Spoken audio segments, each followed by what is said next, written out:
Okay, testing. Testing, Jamie Saettele here. It is just about 1 o'clock. It's 1 o'clock right now. And this is February 18th. Welcome all to the midweek webinar. Petru, what's going on? Hello, he says. Hope all's well. Yeah, things are good. I am getting a little under the weather, I feel like. My baby boy has got his first little cold, I guess. Little man is just filled up with mucus and everything, and so I think he's getting his mom and his dad a little sick at the same time. But nothing that some good tea and water and rest can't help. So anyway, getting into the setups, it's a little dry out there right now for a setup. The thing is with with FX markets especially, it's things you can have some like the greatest conditions and they can kind of go away quickly. We've gone through a period early in the year. It was quite volatile, obviously, which is good for guys like us that are more market timers. And then we went through the kind of things started to get a little rangy, but we were still playing within the ranges and still in those ranges, but we're kind of, we're at a level now where it's, tough to ascertain the, the next general direction. When you're the dollar, think about the dollar, right, which is really extended earlier in the year, and so we were looking, for short positions, with yen and whatnot. And then, playing the recent pound rally was a nice setup. But now, some of these ranges are getting to the point where things have really quieted down. So that can all change quickly. I've got a few things on the radar here, but the key in this kind of environment, in my opinion, is to stay small. Also from a stop perspective, when you don't have a really super grasp of the near-term setups, there's no need to leave large stops. Take tight stops and see if you can catch one. If reward to risk things show up, then great, they show up. But not going to force anything. So let's start actually just with the dollar in general. Let's see, that's Kiwi. I think this dollar chart I showed last week, actually, I think it's literally the exact same chart. So here's where we are with the dollar right now. It's been pretty much pretty dead, to be quite honest, since the 12th. So since last Thursday, we've been in a very tight range on the U.S. dollar here. This is still lining up as a potential resistance point, that being the month open. So 10-8-30. And again, I don't trade the U.S. dollar, right? But it's something, obviously, it's a good indicator, right, in general, understanding, the general trend of the dollar, of course. So, just good to keep an eye on that level on the U.S. dollar index, the Dow Jones FXCM dollar index, that is, that, 10-8-30, if you get up there and start to find resistance, you could get a bigger dollar pullback or whatever, but, that level's higher, so until you get up into that area. Can you guys see the dollar chart? Brian just said he couldn't see the chart. Screen is paused, I'm told. Oh, well, you should see it now. Okay. Sorry, Dale, Brian. Yeah, I guess it was paused. Okay. Yeah. So, okay. All right.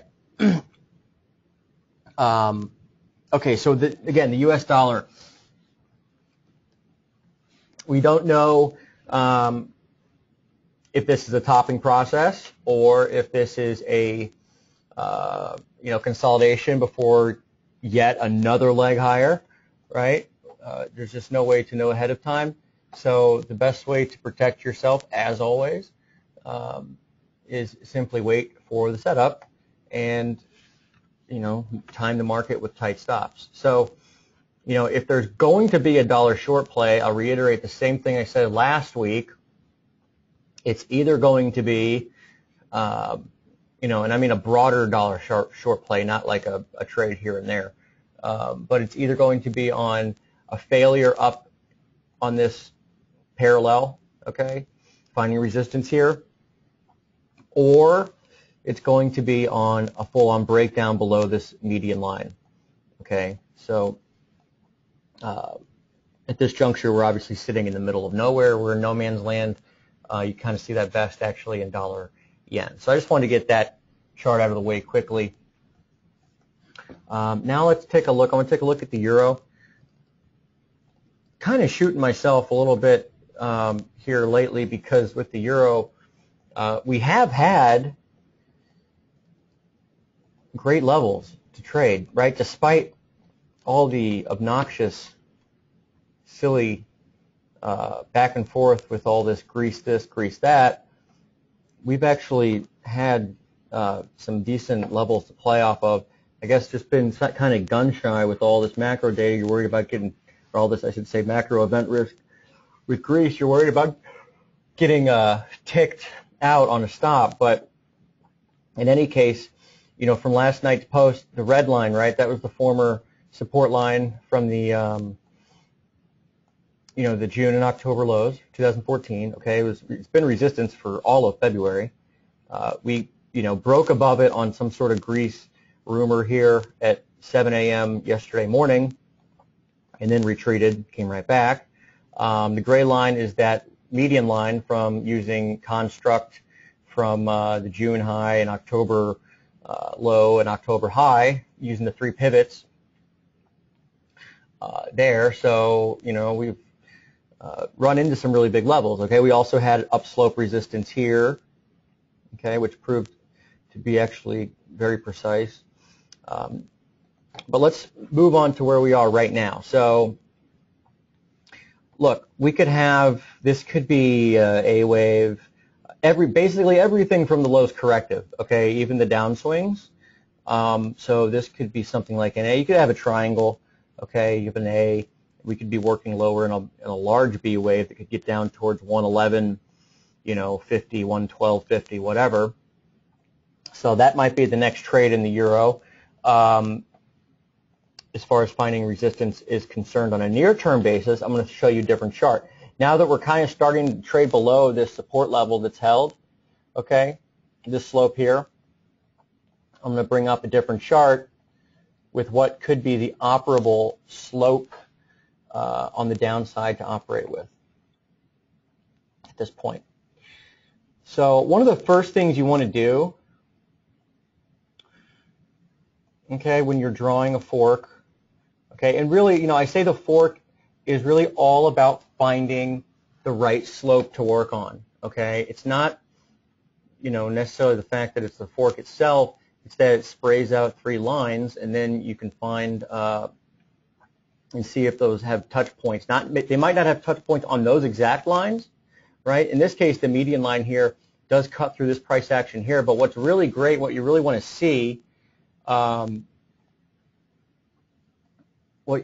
what you really want to see is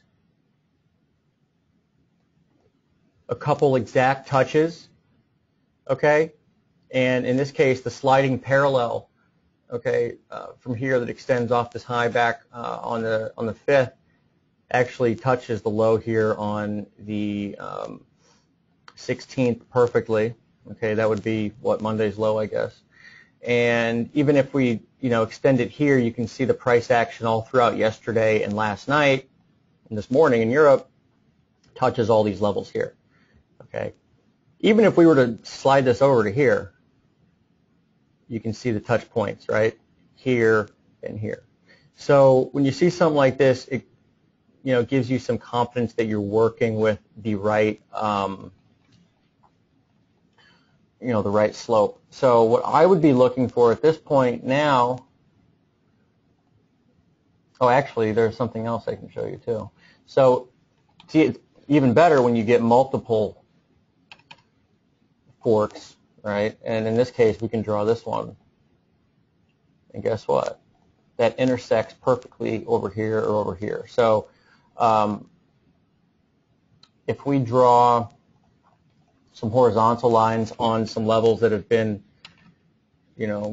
stuck out as, in support and resistance. I mean, in general, the 1380 area, okay, has been somewhat important, I guess. And then 1360 or so, right? You can see all the trading that's happened between there, here, back at the end of January, up here. And then, recently we've had some lows around that 1380 area. So that 1360 to 1380 area is a level to look for resistance, especially if it's reached, along with some of these reaction lines, right? Some of these forks. So right now, as I'm speaking, we're actually getting very close to this fork median line, which could provide support, and we have Fed minutes coming up in about 50 minutes or so. I'm not sure if the market's supposed to do a whole lot on them. Clearly, the market's waiting for something because today is absolutely dead. It's been the quietest day we've had in a really long time. So, perhaps you get some support on this median line. If you do, then would be looking for resistance to sell, ideally near 1380. Would stop probably above 1415 or so to take it down towards 112.35 daily reversal support, and potentially 1184, which is 100% extension, or two legs down from this level here, from the February high, right? So just think about, even with the first target, 1380, 1235, so 150 points on the potential on the plus side there. 1380, we're talking 1415, so we're looking at 35 pips on the downside. So with that, we're basically at 5-to-1 reward to risk on that as a possibility. So this is something I'll probably put in tonight.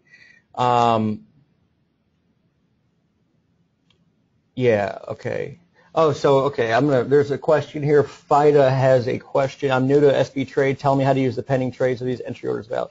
Yeah, so these are posted each day, typically around 5 o'clock. Yes, you said comments about dollar CAD today's official trade didn't work. Right, so it was stopped out. It's a 25 pip loss. We aim for losses to usually be in the 25 to 50 pip range.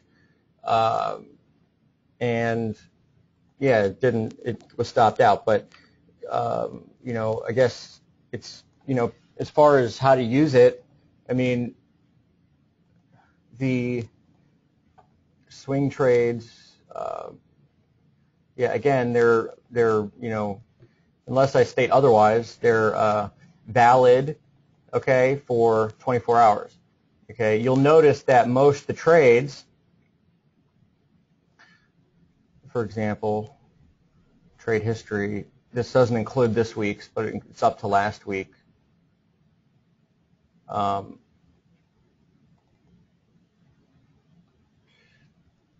You'll notice that most of the trades that are losers are out within a day, usually a couple hours, actually.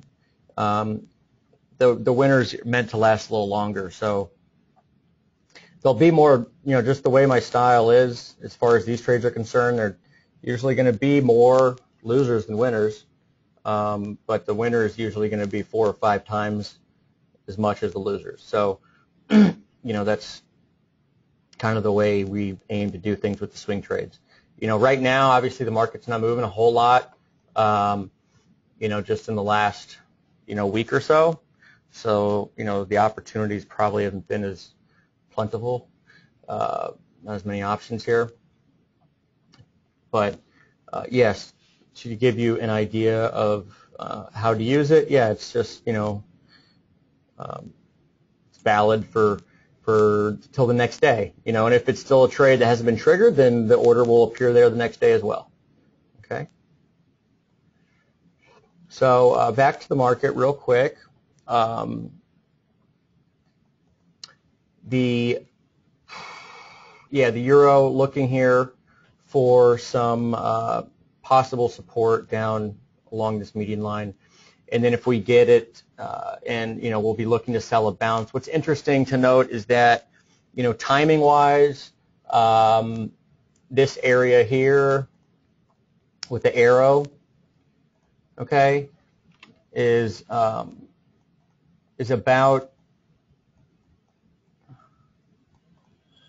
it's about what, like 7, 8 in the morning U.S. time, at 9 in the morning. Basically, it's around the, you know, the early U.S. trading session, okay, as far as, you know, when this comes into play. So when the intersection is. So it'd be, you know, give you even more confidence, I guess, if the euro were to sneak higher into this, especially if it's kind of on a weak, you know, a weak rally. You know, putting the orders in overnight sometimes can be a little tricky, especially with all the news stuff, because you can get spikes, this and that. Even so, you know, I'll probably end up putting an order into, you know, 1380 or something, but, you know, we'll see. Maybe put it in a little higher, because overnight, if it were to hit one of these lines overnight, it'd probably be closer to 1400, right? The weekly open at 1397 would actually intersect these things. You know, this line over here would be, you know, 5, 6 in the morning. So, you know, it could be a case where the order's placed up here in the morning, okay, or overnight, I should say, and then by the time that, you know, U.S. trading rolls around, if we haven't triggered yet, and the market's trading around here at that time, it might just take it at market.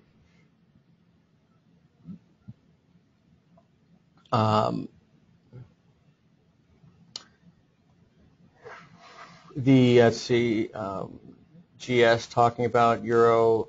Yeah, I don't want to think, again, you know, the news stuff for me, I have no insight into that. I don't think anyone really does.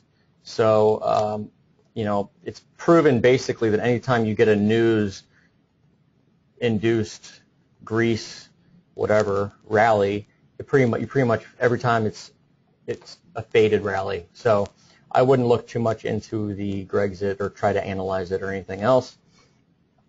You're not going to have any way of managing risk with that type of, you know, style or whatever you want to call it. You know, this way we know exactly where we're wrong, exactly where we want to get in. That's really the only way to do it, in my opinion. So, yeah. I mean, look, if the euro gets jacked up into 114 overnight on euro Grexit whatever, then, you know, maybe it's a good short up there. I don't know. You know, all we can do here is kind of point out the levels that we're looking to sell at. But look, right now, you know, if I had to say what I was thinking with the euro, I think that we're at the bottom of range here. Be looking for resistance at these mentioned levels, specifically 1380, maybe a little lower if the market can't get its footing down here, but I think it will. And then would be the trade for the next week or so would probably be looking a little lower, again, as mentioned, down into 1235 or 1184. Okie doke. So that's where we are with the euro. On that note, euro yen's kind of similar, but at this point, I probably, you know, the other day we took that euro yen short. It started breaking down, and, you know, we were coming off this. Again, this is a long-term median line as well, right? If I show you this one, euro yen, right? This is the one. You remember, this is the construct that's been such a great, you know, provided a lot of resistance, okay? You know, not just back here at these levels, but, you know, just yesterday.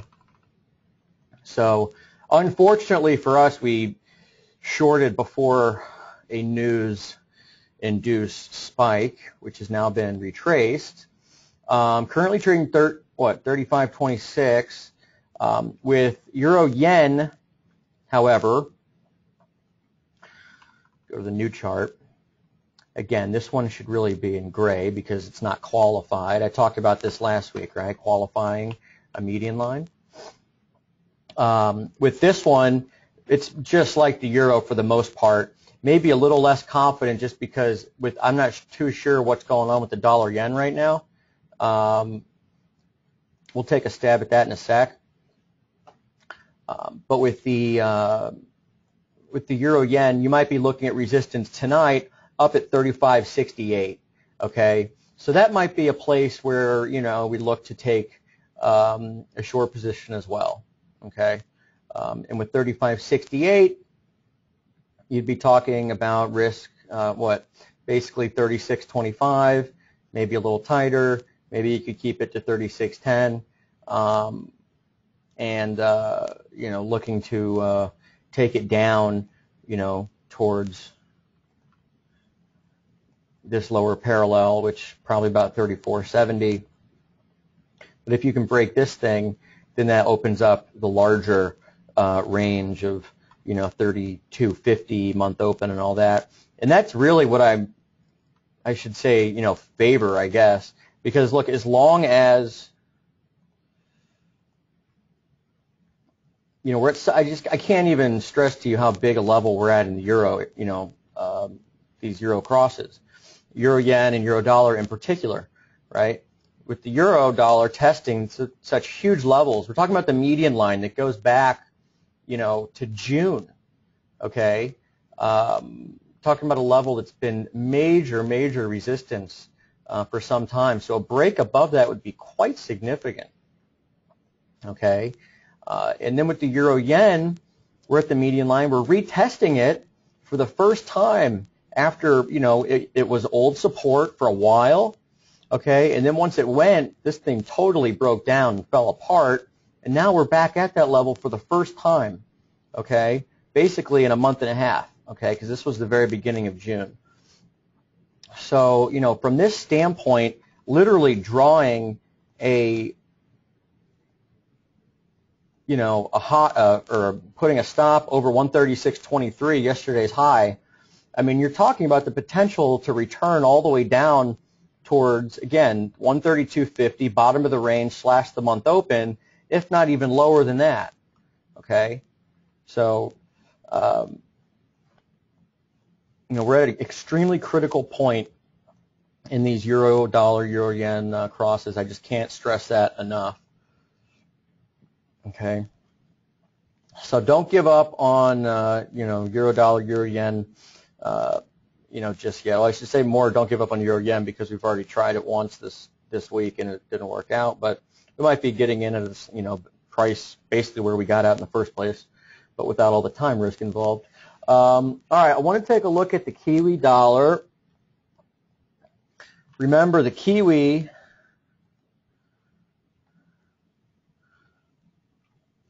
This is the daily chart, right? If we look out on the Kiwi, this is still a big downtrend, okay? I mean, this is the definition of a downtrend. And in downtrends, what you want to do is sell rallies, right? Well, not just sell rallies, but sell rallies at resistance. So this is resistance. The 75.30 to 76.16 area, okay, that's the 50 to 61.8 retracement of the decline from 78.89, which is the range of the year thus far. Okay, so that's resistance right there.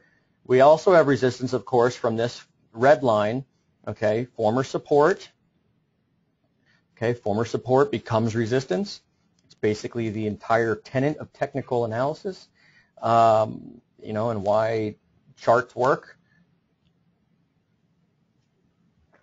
What else do we have here? Let's see.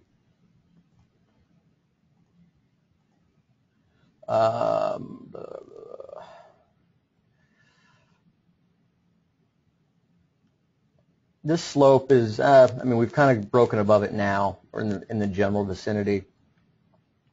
if we, I'd say you could try to short now and, see if you get lucky on just because we're at such a big level for resistance, right? But, it's not really my style, I guess. I like to not really sit there and pray for the something to work. But, we are at resistance. This is a great place. If the downtrend, the large downtrend is going to resume, this is a really good place for it to happen. I want to show you a few more things on the Kiwi, actually. Not just the Kiwi, I should say, but Euro, a lot of these dollar crosses. Hold on.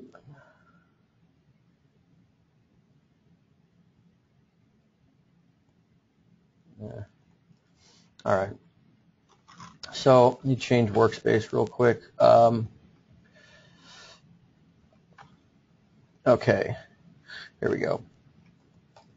So I know I've showed this before.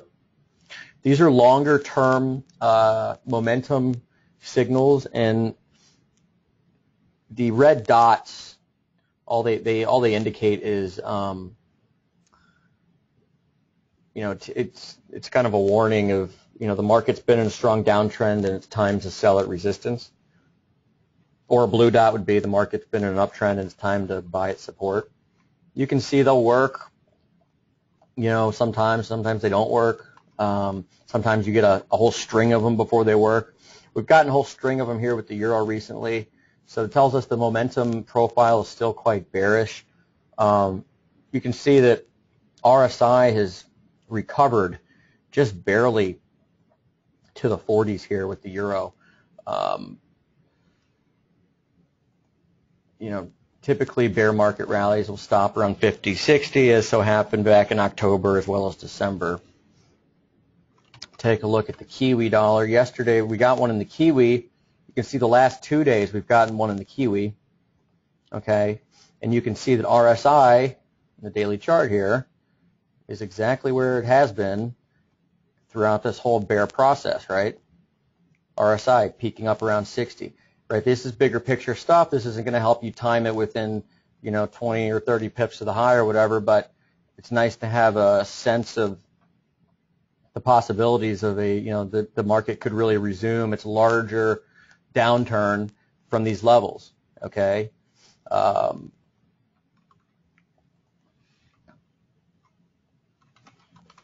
dollar did not necessarily, worked throughout here, and then it's just now we've pushed through. We're pushing up into, levels. I think I put out 55.30 as a level that could be resistance for the British pound this week. So we'll continue to watch and see if that happens. Let's actually take a look at the pound. The pound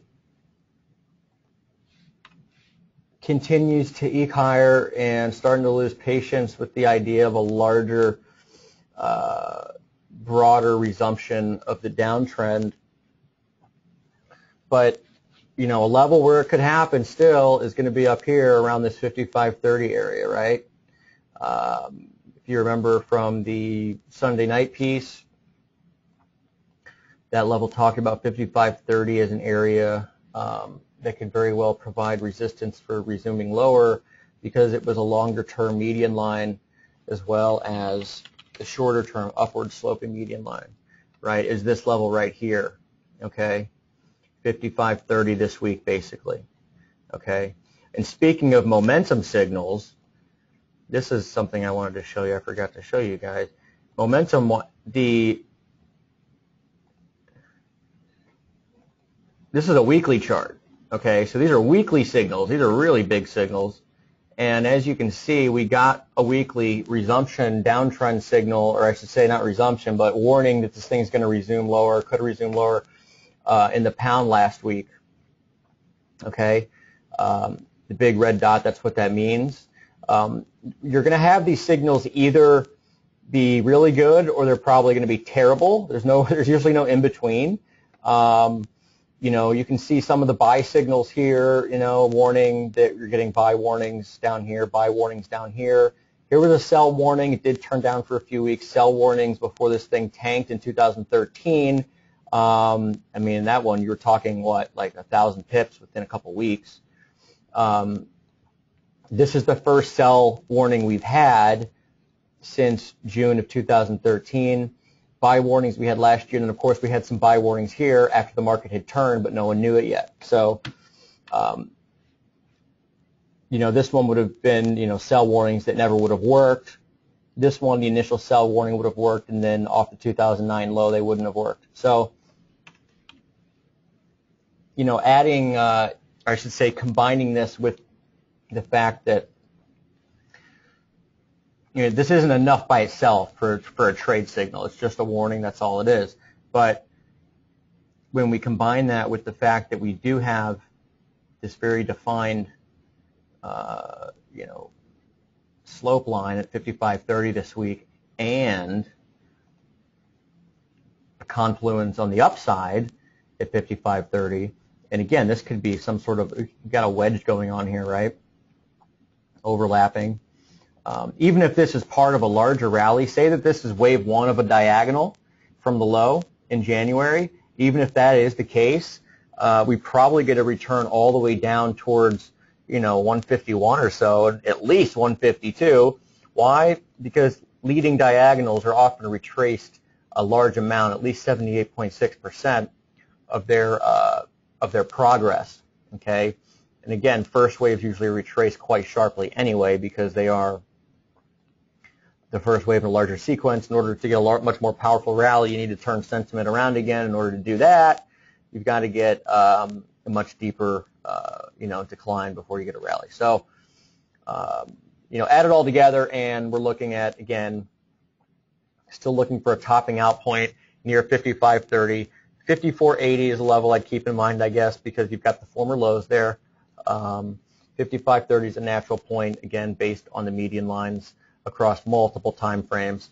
Last night I talked about, wanting to be short pound, but I wouldn't do it yet. I wouldn't do it at support, and this is the exact reason why, right? If you're gonna put a trade on betting, they're hoping that it breaks support, then you're in for a rough career, okay?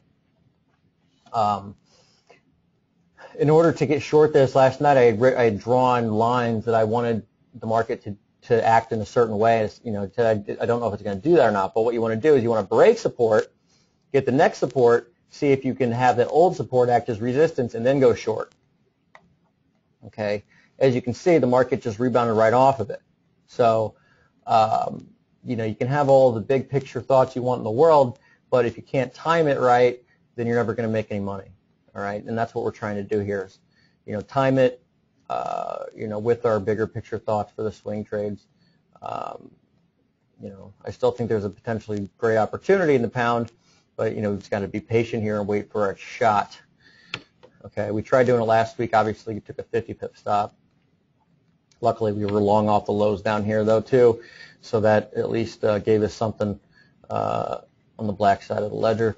But we'll continue to focus on this, okay? Again, say we never get to 55.30. Well, same thing holds, right? We'd have to break one of these levels first before I could look to short, okay? Again, not willing to do it up here because I haven't seen the market show me that it at least is not headed higher.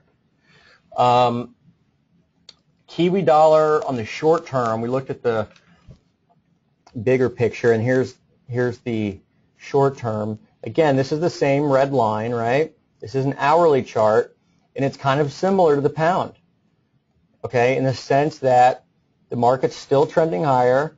This morning, I thought we were going to try to break, and I was like, oh, this will be great. This thing's going to break down. It's going to trade down 74.80 or something, and then we'll have an opportunity to try to short into old support or old, the old median line here from a test from below. Well, we didn't get that, and the market's still just kind of, sitting around the highs, if you will. So with Kiwi, again, we're at the right level for Kiwi. I just don't know if You know, if we visit 75.85, 76.16 first, or if that was some sort of a top that we had yesterday. Aussie dollar has gotten extremely quiet. You know, judging on you know, what's been happening, the price action here, you know, from the low, don't really see anything impulsive off the low, right? You've got 3 up, you've got 3 down, you've got what appears to be 3 up to this point. You could get a slight new high here. Either way, it does look like Aussie itself is just trading in a sideways, you know, holding pattern before it tries to go lower again. You know, I was hoping that we'd get something more impulsive on the upside, and you know, in an effort to make it up towards 80.30, 80.50. I just, at this point, I don't really see that happening. And here we'll take a look at the Aussie. With the Aussie, look, this is the weekly chart. Okay, we still have this median line. Okay, so the fact that we're still trading below here, okay, below these things is basically kind of free fall territory. All right, and this was support back here when we broke it here. So, you know, if we can't get back above this thing soon, there's real risk for the Aussie to tank all the way down towards the lower parallel, which would be close to the 70 figure, believe it or not. Okay? And when I look at the seasonals for the Aussie dollar, you know, they're kind of mixed, but, you know, I should say mixed 2 down for basically the next 3 to 4 weeks, and then things really start to get bullish for the Aussie dollar. Okay? So again, Aussie dollar hasn't done a whole lot, you know, to show me that it wants to put in a more substantial low at this point. You know, we're sitting at this median line now. As support, you know, if there's going to be a short,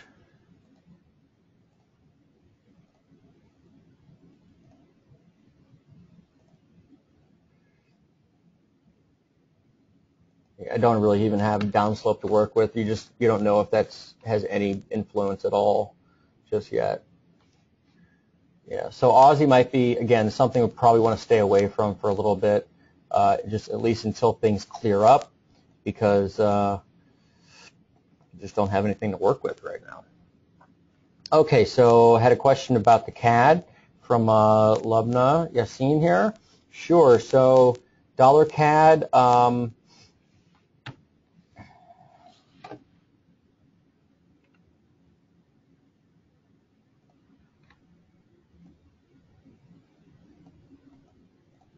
yeah, well,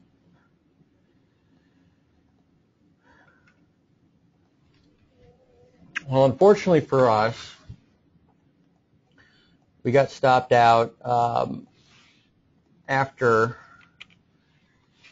this thing is coming up and tested a resistance level. So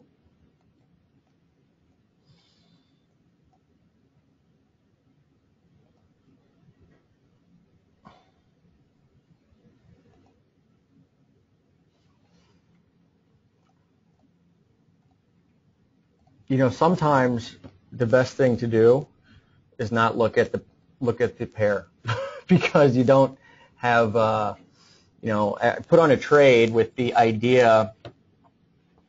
Adrias, I will definitely take a look at Aussie Kiwi. In fact, I want to look at a lot of Kiwi crosses. I actually just wrote that down before the webinar. So with with dollar CAD, you know, the trade plan, right, was to be short as long as it was below this median line. Okay, I guess in hindsight it was probably a flawed trade plan because you know, the real resistance really did extend up towards, you know, up towards these levels here. So you know, that's probably not the greatest you know, trade idea in the history of SB trade desk, but we're at resistance now. I get as long as 24.90 holds, which is this week's high. I think you can probably look lower towards the lower parallel here.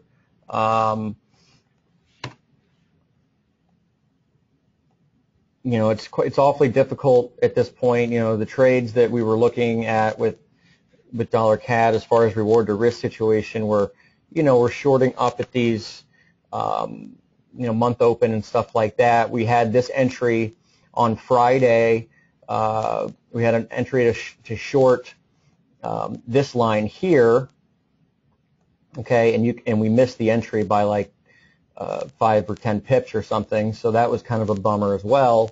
But yeah, just if I'm giving you a dollar CAD analysis right now, I can't help but notice that this thing stopped right at resistance last night, I should say this morning at 11 a.m. So, it traded up to 65. That was the top. That was the top. These were tops. So there does appear to be good resistance at the level we were at this morning on the dollar CAD. So, take that for what it's worth. Okay.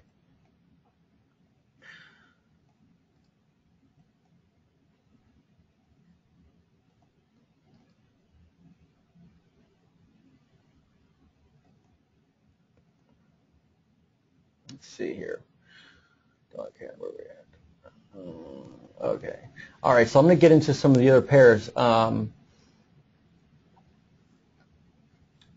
Before I get into these other pairs, I'll take a look at dollar yen real quick. So yeah, love just to give you a quick summary on the dollar CAD. Basically, as long as you're below this morning's high, because that is a slope level, I think you can get down to 22.50, if not slightly below the lower parallels for dollar CAD. Okay.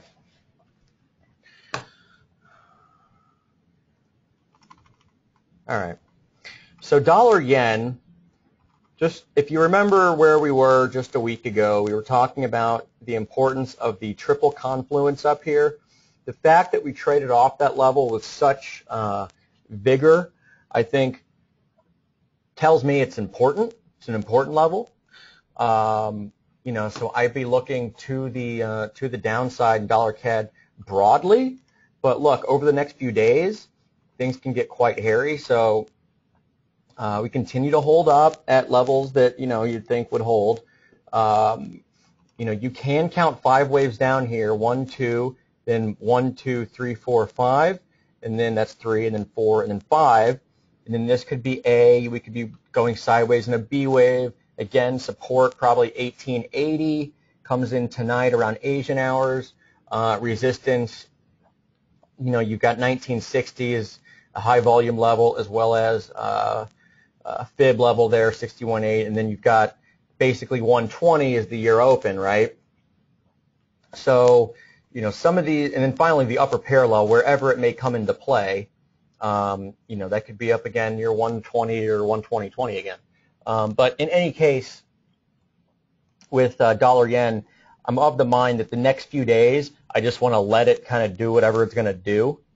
And then, once it clears up, it's just kind of a light bulb goes off in your head, and you're like, okay, there's the trade, there's the setup. It's time to take action, right? But for now, I'm just observing this thing. I'm just going to let it do what it's going to do. If it goes down here first, I might offer a scalp long. If it continues to do nothing and crawls higher into resistance and then puts in some reversal bars, maybe it's a short, I don't know. Just let it do what it's going to do. Okay, but that's what I'm thinking, is that this thing is working higher, albeit in a corrective manner, before it comes into another selling opportunity, probably against the 211 high, which is 120.50, okay? The year open is awfully important, right? As long as you keep, stay below there, on a, daily closing basis, I think that the risk for dollar CAD is lower towards 1750 support in dollar yen, which is daily reversal resistance. It's a fancy way. Everything I just said there is kind of a fancy way of saying continuing to play the very, very broad range that's been going on here, right? It's kind of what we're saying. So that's what we'll be doing going forward, barring any big changes. All right, there we go. So got dollar yen out of the way. Let's take a look at some of the other pairs. Idris had asked about Aussie Kiwi, and I actually did want to take a look at a number of Kiwi pairs because I kind of want to illustrate it to you by looking not just at the Kiwi dollar, but looking at other Kiwi pairs, that just how, much of an important level and situation Kiwi is at, right?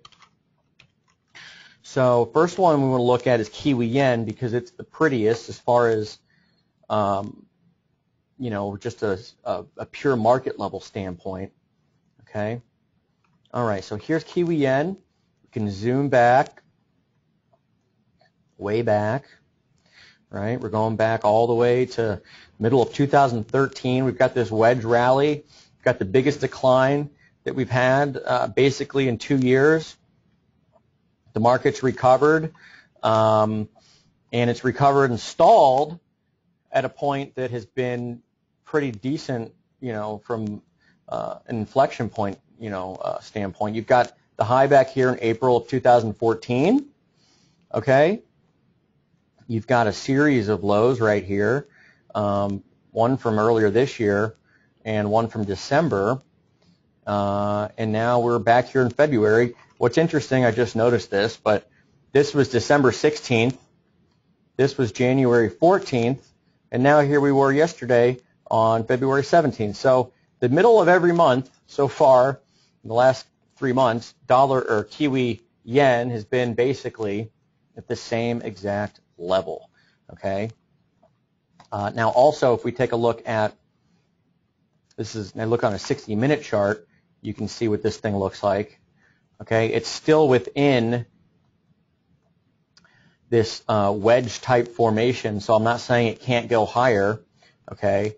Maybe it does poke higher before it rolls over, okay? But typically, this type of formation gives way to, another leg lower, right? This is what a dead cat bounce looks like. I don't really like that name, but this is what a dead cat bounce looks like, all right?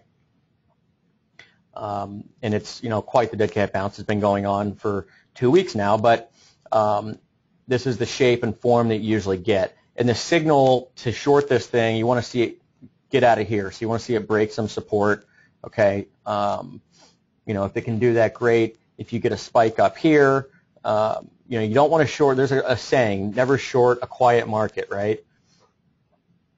Too strong to buy and too quiet to sell up here for Kiwi yen. So, it's definitely true in this case. If we can get this thing to, start getting a little more volatile, whether that means it spikes up here first and then rolls over, or whether it just rolls over, fine. But that's what you want to be on the lookout for as far as Kiwi yen's concerned.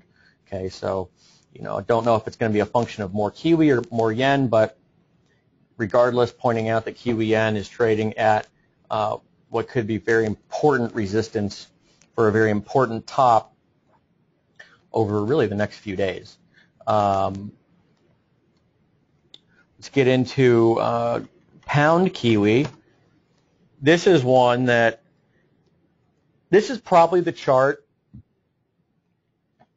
that displays really most just how bearish Kiwi could be going forward. This is a monthly chart, okay? You've got what basically is like the biggest head and shoulders or potential head and shoulders in the history of FX. I don't really, I'm kind of hyperbole there. I'm kind of joking, but you get what I'm trying to say. I mean, this has been going on since 2011. You've got two so-called shoulders here, head, a series of shoulders over here, right? All this really tight consolidation, right? Super tight consolidation gives way to super strong moves, okay? As an example, I will show you Kiwi CAD. Kiwi CAD several years ago went sideways from basically 2010, okay, to, the middle of 2013. And, within literally a fraction of the time it traded sideways, went from 160, to 185. Okay, we could certainly have something similar happen with pound kiwi at some point. Okay, it's been going sideways from August 2011 to now February 2015.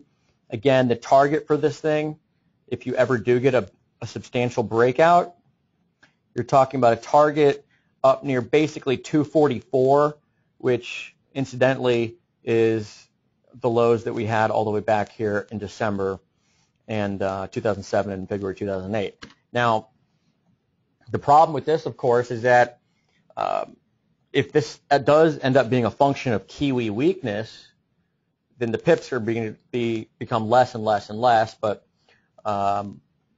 it's not really a problem. It's just, pointing out details, I guess. So that's something to watch with that pound kiwi. And if I look at the daily chart of pound kiwi, trying to scope out where you might find support, I think this is a chart I showed a webinar or two ago. And we have the fork here with this is 1, 2, the 3 pivots, okay? We did find top, basically a daily reversal resistance up here, okay? And that was on what? That was on the 3rd of this month. Very close, obviously, to the upper parallel. What you'd look for now is for support to come in very near or on the median line, okay? And if it fails to do so, the market would then be at risk of declining all the way back towards the lower parallel, which, could be very interesting because you have a confluence come in, in the middle of March, all right? So, scoping out these levels for kiwi crosses, okay? With the kiwi dollar itself trading at the levels I showed, the resistance that it's at, the momentum signal and everything else, with that kiwi dollar, I'd like to see, I guess, the median line and pound kiwi hold here so that kiwi can work lower more or less now rather than waiting for something to happen in mid-March or whatever. But that's where we're at with the kiwi. That was kiwi. So Aussie kiwi dollar. All right, so here's the day. Let's see. We're at new fresh lows in Aussie kiwi. Look at here's a weekly.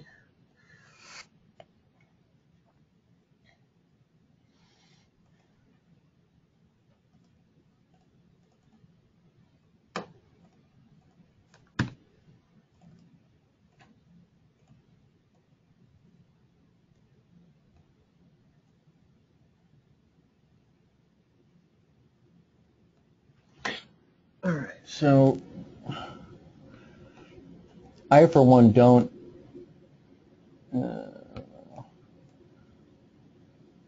have anything as far as real good support down here. I mean, you could get, when you get these median line like this, get a sliding parallel, and then maybe sometimes you can get support on that thing.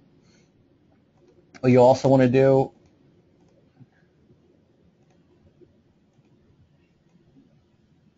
is draw a fib and get the 127%, which is actually 102.70. Okay, so 102.70 is a level to watch for Aussie kiwi.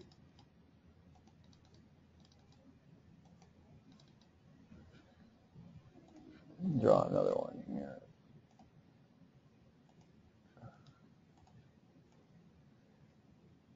And that one comes in at 102.34. Okay, so this is, by the way, this is a shorter term fork, if you will.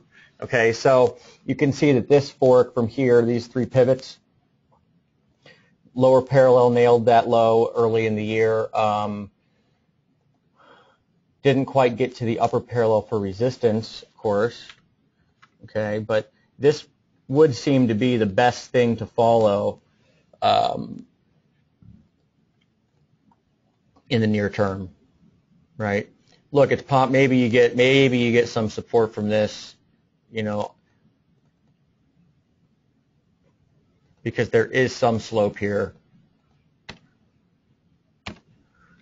right? you do have some slope. The best thing to do in a case like this, when you have one of these trends which is just extraordinarily extended to the downside, or any trend that way that's extraordinarily extended, is wait until you get some sort of reaction on the other side, okay, and then see if you can identify slope in the other direction.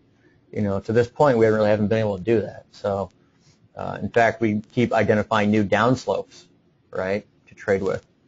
And, you know, really, the next level of support, you know, according to this, is probably just the lower parallel, okay? You know, 102.70, 102.30, those could be levels that, you know, have some sort of influence. Other than that, you know, I would just follow these parallels. You know, the best sign or indication that you get some sort of a low in with Aussie Kiwi would be if the market were to turn higher, establish back above this median line, not to mention establish above the year open, get a dip or something, and then also find support at the top side of the median line, okay? And finally, there's another final one I wanted to touch on, just that Euro-CAD chart, okay? Now this one might seem totally out of the blue, but let's say there is a complete surprise rally in the euro. For one, this structure, okay, it does follow the median line fairly well. There are a few touches on the lower parallel, and the lower parallel is not far from the year open, which is 140.40. You got these lows down here at basically 140.10. So, you know, this whole zone of 140.10 to 140.40 is really something to look at. This like goes against really both the things I was looking at with euro and CAD, right? Looking for dollar CAD to break a little bit lower to 122.50 and then recover, and then look for euro dollar, as just touched on, to actually move, you know, slightly lower before finding some sort of another support near 1235 or 1185. But hey, this is something to watch too. Okay, you've got some nice touch points here, and you know, to also Euro CAD made a monthly key reversal last month. The last monthly key reversal we had was actually the month of the top. I'll show you that here too. Hold on.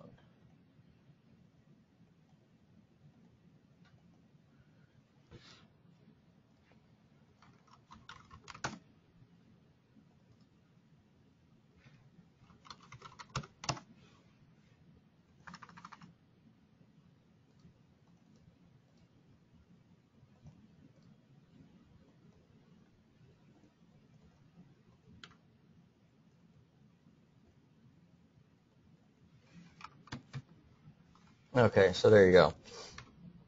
So those are the two monthly key reversals we've had, or I should say monthly J spikes we've had in the Euro CAD. One was the month of the top last March, and one was last month. Okay. Now so far the market has not followed through on this, but in any case, it's I would watch for that 140 area, 140 to 140. 140.40 area. Basically watch this lower parallel, see if you get any support on it. So yeah, I'll be tracking that as we move forward too. All right? Okay, so thank you all very, very much. I guess we've got Fed minutes here in about a minute and a half. Let's see. What's the euro doing? Euro spiked up here to 1350s, 1330s. We've got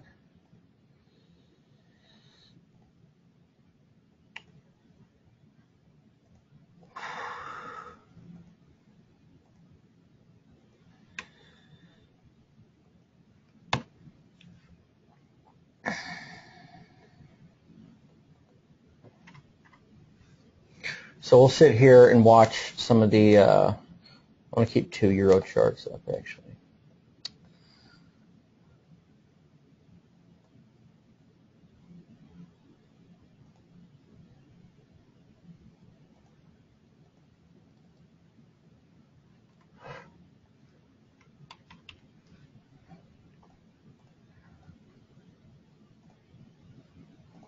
All right.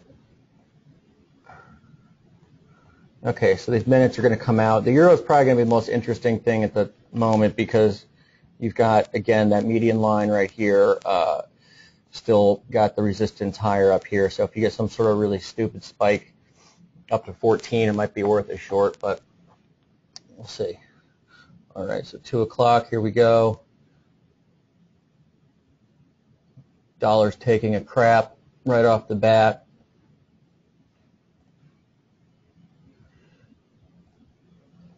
Right off the bat.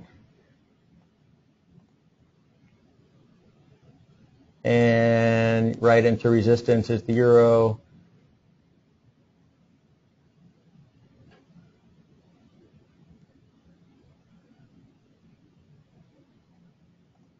And 1400, okay.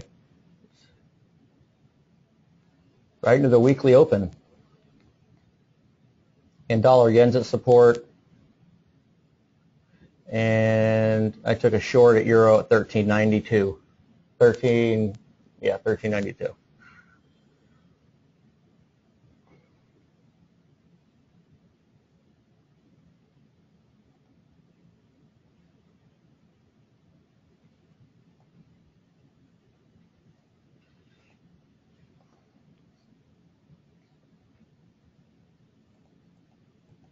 And Kiwi is ripping, so I'm kind of glad that we didn't do anything there ahead of time. You can see dollar yen came right down to that support level, ticked higher already.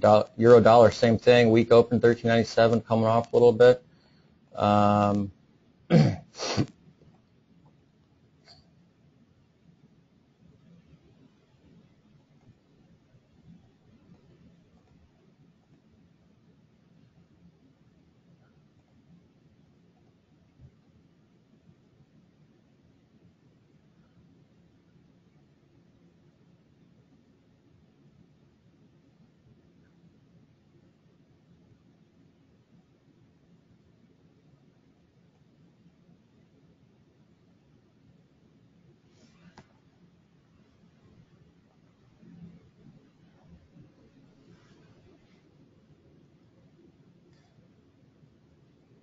See if they can retrace this whole thing. Wouldn't that be hilarious?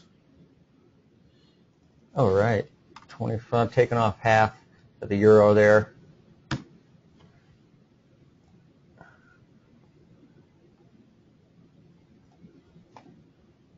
So yeah, this is like I'm short-term trading here, Petru. Not really looking to put on any like swing position here. I might keep some on. I don't know, but this isn't. This is short-term news stuff.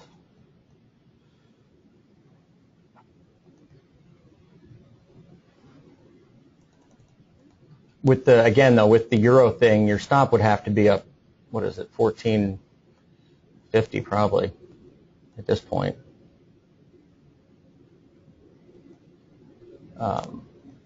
Shorted at 13.92.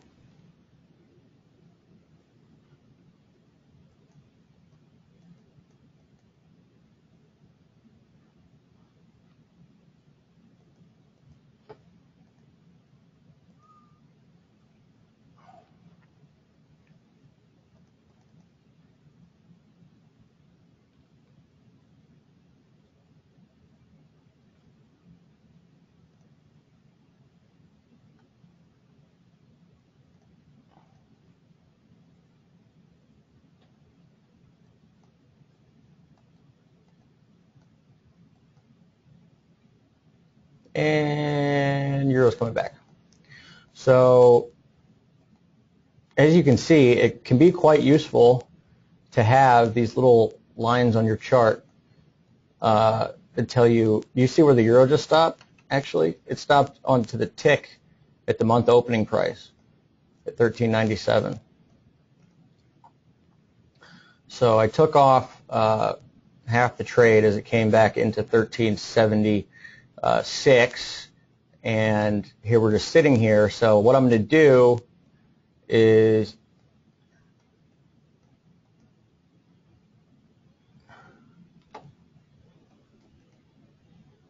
I'm going to leave on the rest, and I'll put a stop up here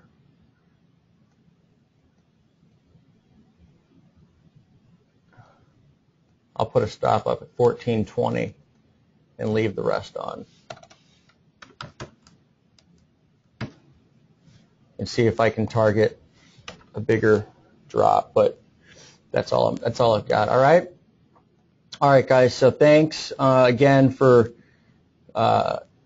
coming into the webinar, and let the things settle here at the end of the day and see how the